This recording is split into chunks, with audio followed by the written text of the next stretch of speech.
Ang video na ito ay kuha ng isang security camera sa Amerika sa isang grocery store.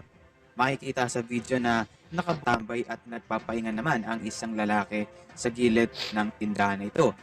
Nang biglang sumulpot at tumagos sa pinto ang lalaki.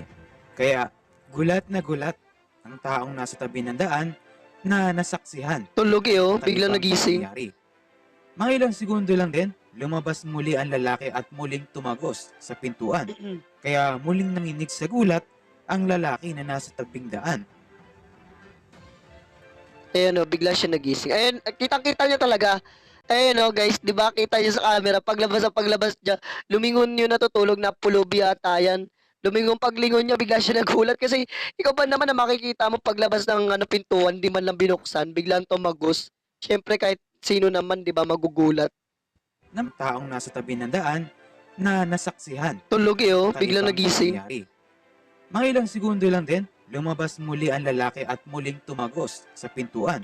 Kaya muling nanginig sa gulat ang lalaki na nasa tabing daan. Ayan bigla siya nagising. Ayan, kitang-kita niya talaga.